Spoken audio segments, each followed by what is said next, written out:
And joining me, we have a very special panel on Left, Right and Centre tonight. I'm being joined by Prabhu Dayal, former ambassador, former deputy ambassador to Iran as well.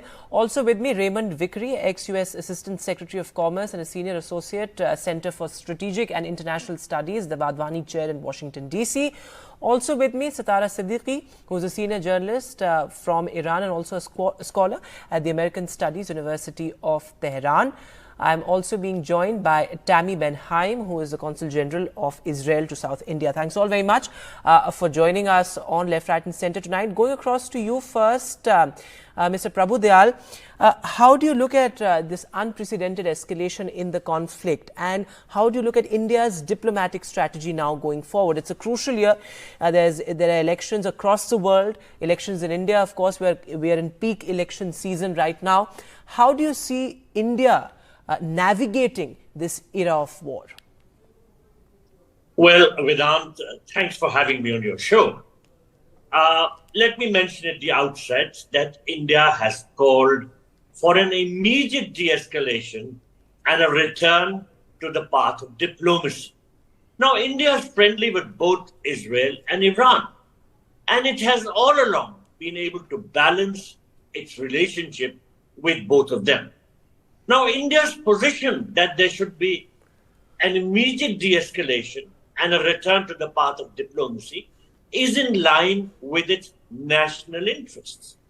A potential escalation could impact India directly on 3 counts, at least 3 counts. And these are its people in the region, its economic interests, and its vital strategic needs. Now, let me briefly elaborate. Yes.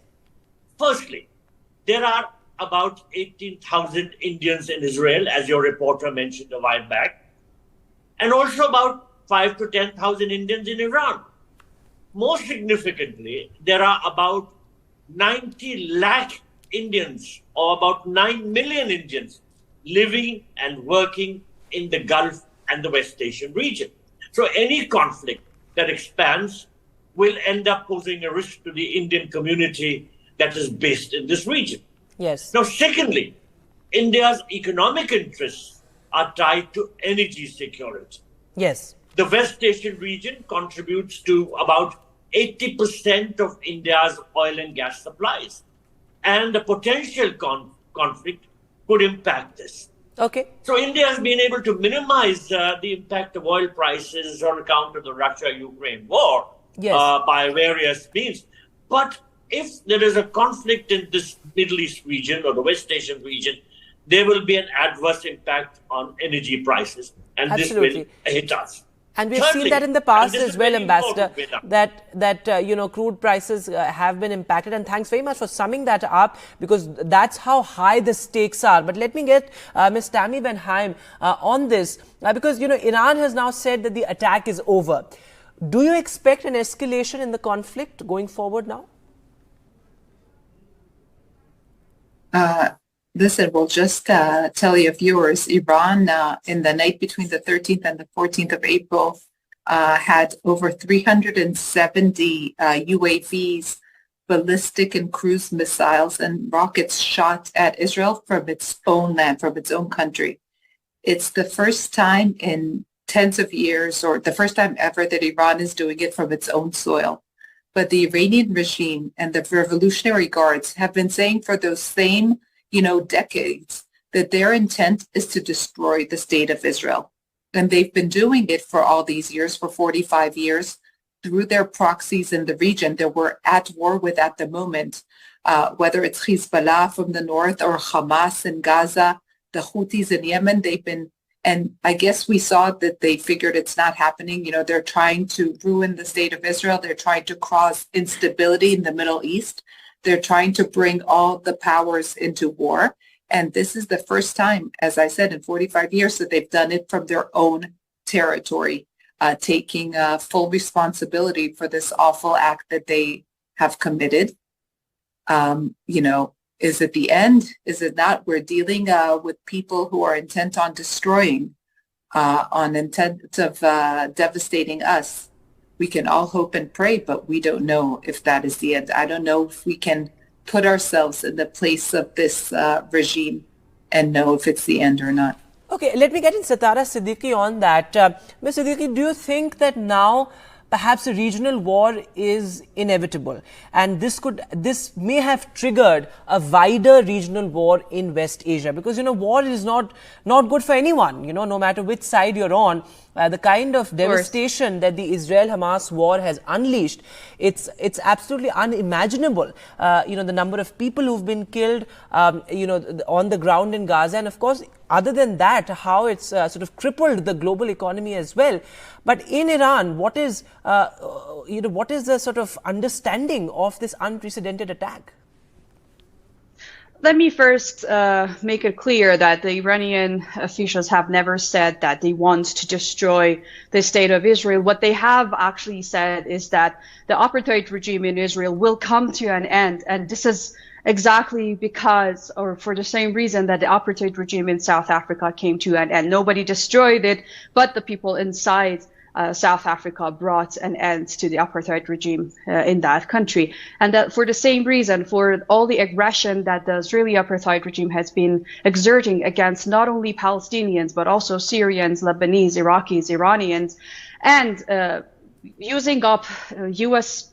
taxpayers' money to create wars and threats inside the region, the people of the world are going to oppose it. As we can see, it is Israel that is carrying a genocide against the Palestinians. It is Israel that has attacked Iran on several occasions, and it's Israel that has assassinated Iranian nuclear scientists, Iranian generals, and this was the attack on Iranian embassy on. But Ms. Sadeqi, many would turn around and say that Iran's tacit support to militia like the Hezbollah, the Houthis, the Hamas, that has also sort of unleashed devastation across the world. We of course are aware of the Red Sea attacks. We are aware of what has happened in various parts of West Asia.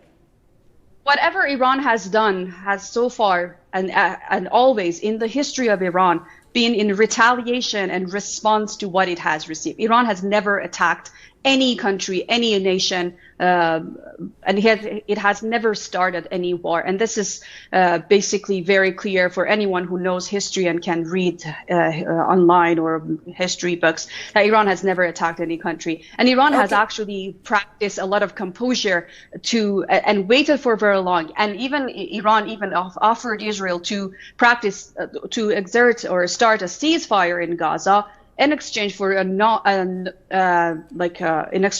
response from Iran, or no military response from Iran. Let me get in Mr. Raymond Vickery on that. Mr. Vickery, many would say that the U.S. now is best positioned to be a mediator, to be a negotiator in times of unprecedented conflict. Going forward, of course, the U.S. has said that its support to Israel is ironclad, but how does the U.S. plan to be a key player in peace? Because, that's what we need at the moment. We cannot afford a regional war.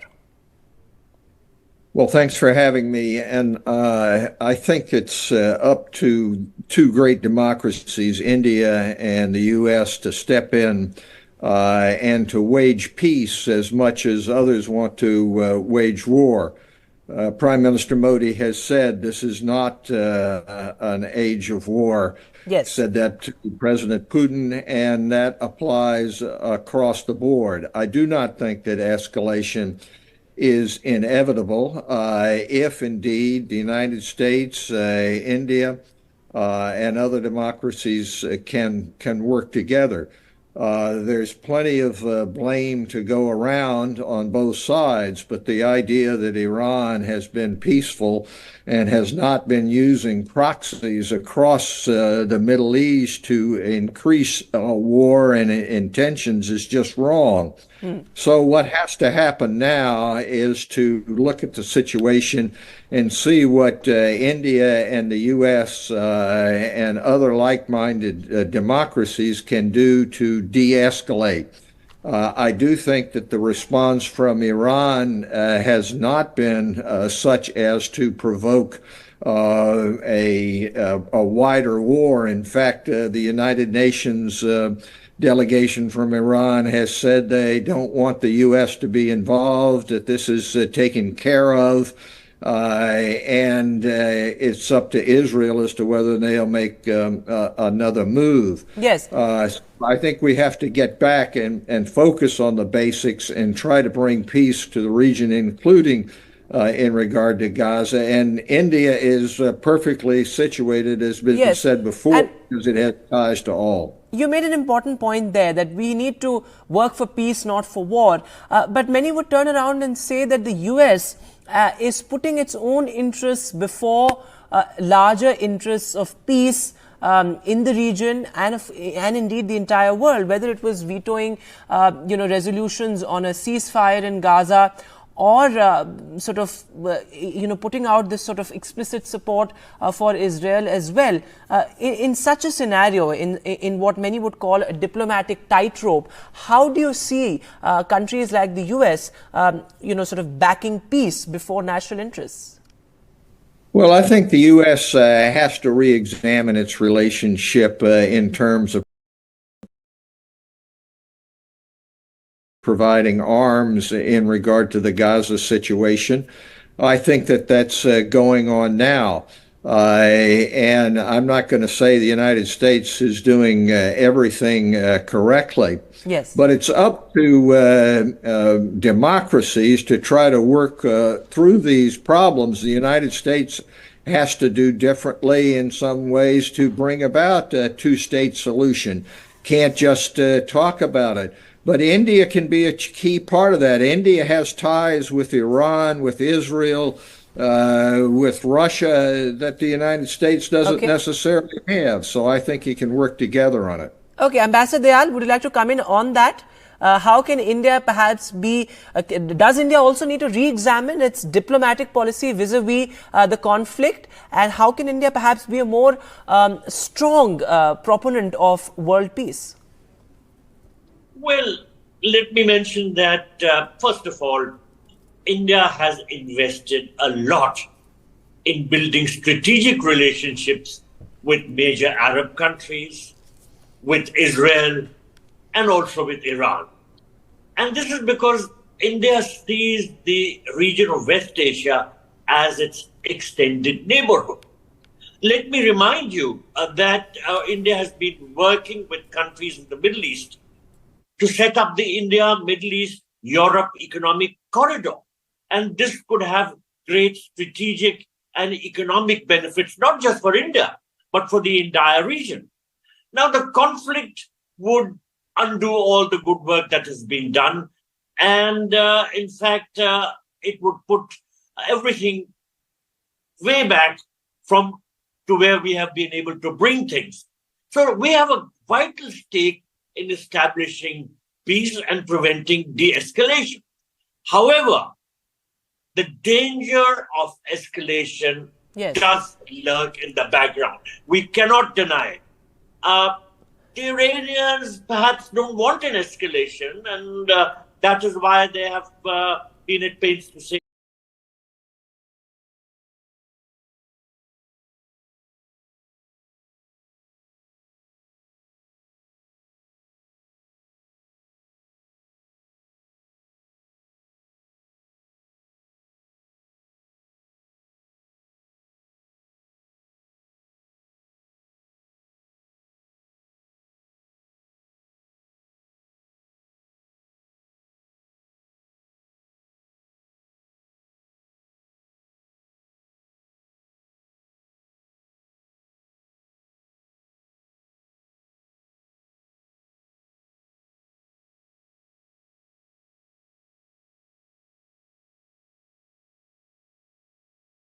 that the attack is from their side is over, and that they are not mulling a counterattack.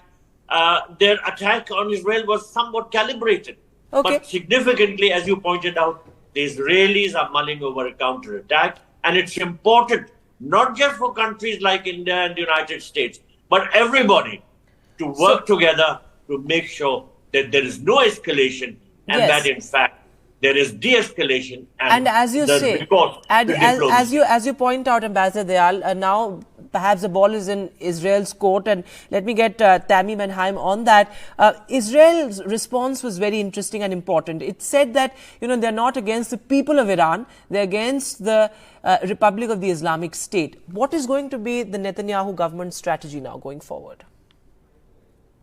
Yes, you're right, but the body responsible for escalating these tensions are the Revolutionary Guard, is the Iranian regime.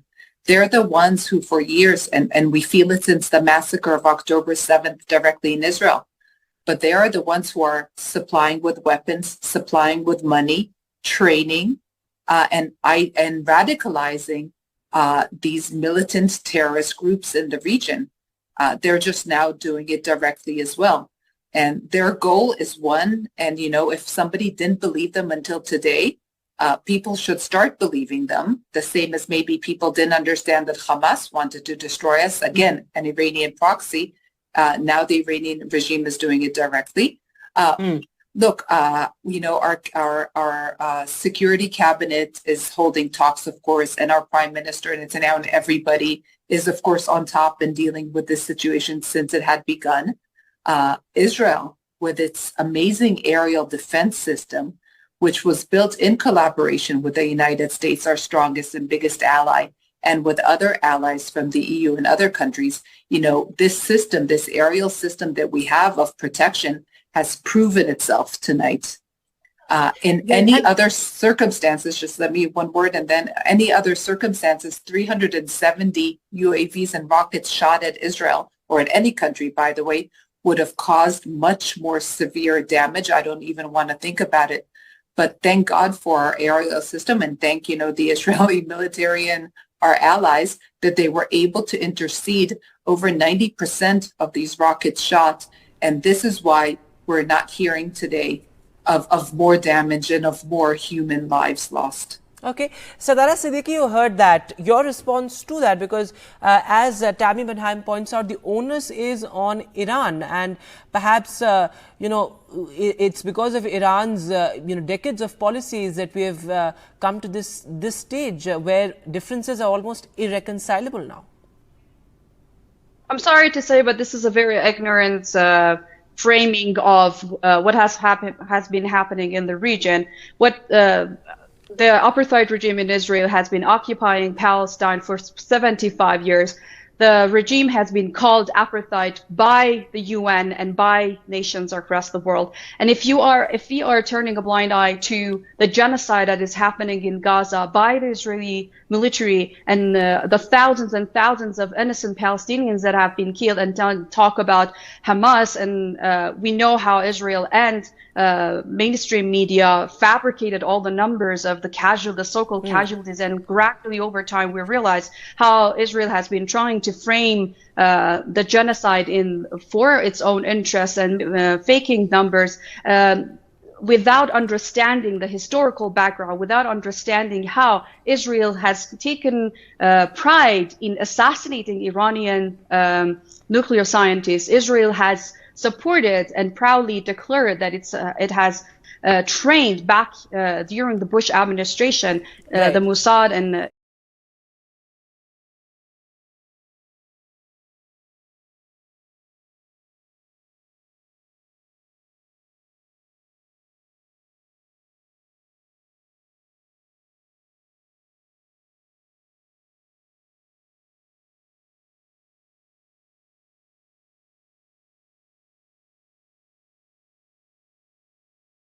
Israeli regime trained MEK terrorists to assassinate Iranian nuclear scientists. So whatever you're seeing, as I said, is a response to what Iran has been receiving in forms of threats, war, sanctions, and everything. And by the way, Iran has not violated any international law, but Israel has been occupying lands. Israel has been violating international law. Okay. The U.S. also, these democracies that we're talking about, the U.S. is occupying Syrian land. Israel is occupying Palestinian land. So these democracies have violated international law. They do possess nuclear weapons, okay, but Iran has never... Let me get in Mr. Raymond Vickery on that. Mr. Vickery, your response, and also I always ask this of American diplomats. Do you think this is a failure of diplomacy, that we have come down to such a state in international affairs? You have two big wars raging on. Of course, the Ukraine war is still very much raging. It's still killing people. It's still destroying property. In Gaza, of course, what we are seeing on ground is unimaginable. The number of women, children and men that have been killed in Gaza. Do you think it's a failure of world leaders and diplomacy at large? Well, it's no question that there's a failure in regard to humankind, really, in its ability to have a rule of law and a peaceful approach after World War II, where we killed worldwide 60 million people. It makes this pale by comparison. And if you have a World War III, it's going to make the World War II look like a walk in the park. So yes, there's a failure. There's no question about that. But the way forward is not for everybody to do, as has been suggested, to say, oh, I'm all right, everybody else is wrong, and therefore I'm justified in escalating the situation. That's not the way forward. The way forward is to look for a way out so that people can live in peace and turn to things of economic development, the things that really count to the common man and woman. And that's what India and the United States have in common, and that's what our reasons for being are. And it's time for other nations to step back and re-examine in Iran, in Israel, and across the board what they're doing to be able to promote that kind of vision. At this point, you have a generation such as we had in the 1930s, which led to a conflagration. And that's what we're trying to prevent, and that's what we ought to do. Mr. Vickery, thanks very much for summing that up. And you're right, of course, it's not just a failure of diplomacy, a failure to humankind, because, of course, as the Prime Minister has also said, this is not an era of war. Thanks all very much for joining us on Left, Right and Centre tonight. For now, we'll take a short break now. News continues on the other side.